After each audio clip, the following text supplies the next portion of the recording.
قارئین اس کالم کے آغاز ہی میں آپ سے معذرت خواہ ہوں کہ میں اس کالم میں پہلے سے لکھا ہوا ایک قصہ دہرانے لگا ہوں، اور اس کی واحد اور معقول وجہ یہ ہے کہ کسی بھی موقع کی مناسبت سے درست صورتحال کے مطابق واقعے کو ایک سے زائد بار لکھا اور دہرایا جا سکتا ہے۔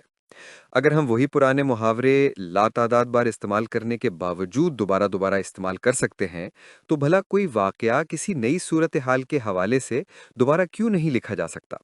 پرانی صورتحال پر نیا واقعہ یا نئی صورتحال پر پرانا واقعہ بیان کرنے کا بالکل جواز بنتا ہے۔ اسی جواز کو جواز بنا کر میں ایک پرانا واقعہ لکھ رہا ہوں۔ کسی گاؤں میں ایک تھیٹر آیا ہوا تھا۔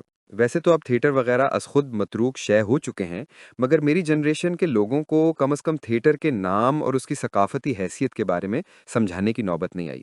ہاں، البتہ نئی نسل کو اس سے درست قسم کی آگاہی نہیں ہے۔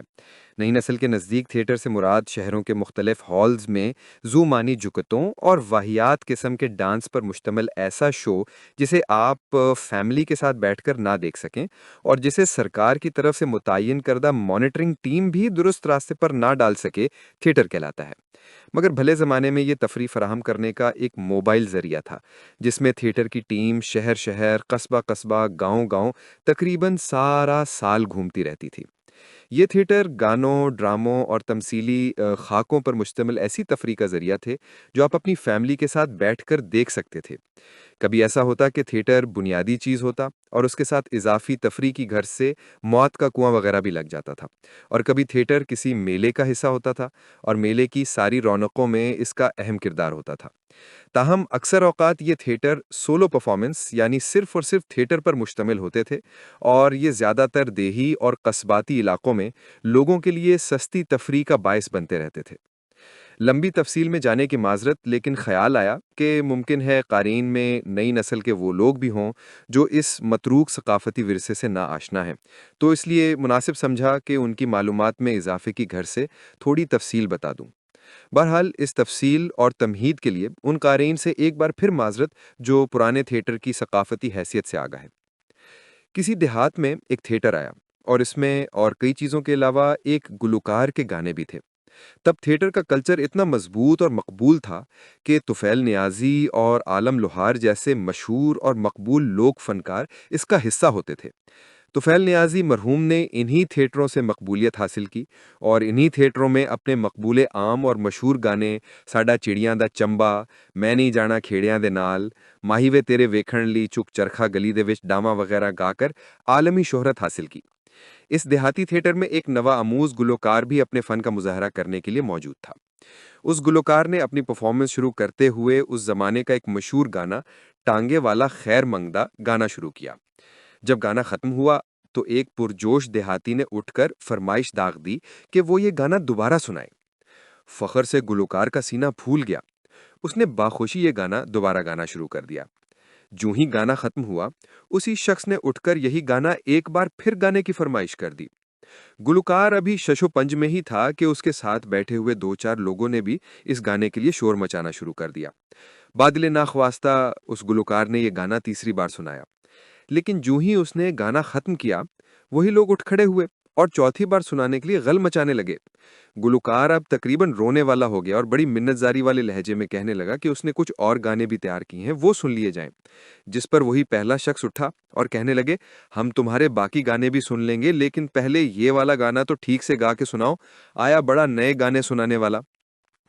مجھے یہ بات آج اس لیے یاد آئی کہ ہمارے وزیر اعظم نے ملک بھر میں نئے گیس کنیکشن دینے کا اعلان فرمایا ہے۔ اس دیہاتی سامع کی طرح میری بھی وزیر اعظم صاحب سے مؤدبانہ درخواست ہے کہ پہلے وہ پرانے کنیکشن یافتہ صارفین کو تو گیس کی فراہمی شروع کروائیں، ان کے بعد نئے والے کنیکشنز کو بھی دیکھ لیں گے۔ آپ یقین کریں کہ میں یہ بات صرف کالم کا پیٹ بھرنے اور محض اپنی تحریر میں زور پیدا کرنے یا اپنے موقف کو تقویت فراہم کرنے کے لیے نہیں لکھ رہا۔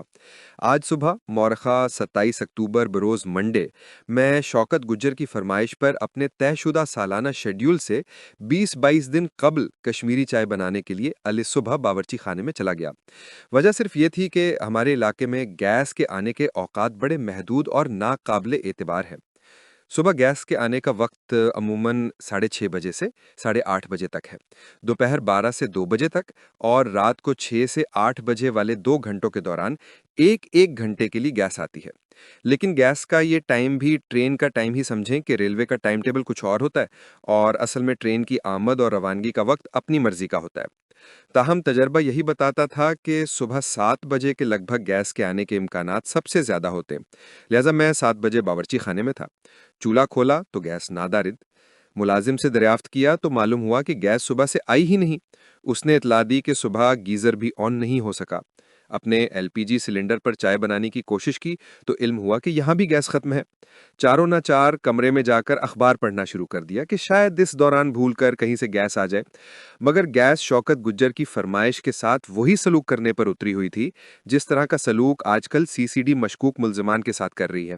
8:30 بجے تک 6-7 بار چولہے کو چیک کیا، مگر ہر بار چولہے کسی قسم کی شوں شاں سے محروم رہا۔ میں نے اس دوران گیس کے انتظار میں آج ہی کے اخبار میں چھپنے والی گیس کے نئے کنیکشنوں پر عائد پابندی ختم کرنے اور نئے کنیکشن جاری کرنے سے متعلق وزیر اعظم کی 3 کالم پر مشتمل خوشخبری جو اخبار میں سپر لیڈ کے طور پر شائع ہوئی تھی 3-4 بار پڑھی کہ شاید اس خوشخبری میں ہم جیسے پرانے کنیکشن یافتہ متاثرین کے بارے کوئی خبر ہو کہ نئے کنیکشن کے ساتھ ساتھ پرانے کنیکشنوں والے صارفین کو بھی گیس فراہمی بارے کچھ لکھا ہو، لیکن ہر بار ناکامی نے منہ چڑھایا۔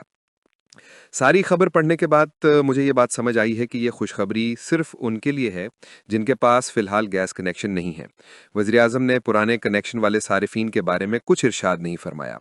مطلب یہ کہ سب لوگ جن کے پاس پہلے سے گیس کی فراہمی سے محروم والے کنیکشن ہیں وہ فی الحال صبر سے کام لیں۔ وہی تھیٹر کے گلوکار والا معاملہ ہے کہ اس سے اگلا گانا تب سنا جائے گا جب وہ پہلا گانا درست طریقے سے گائے گا۔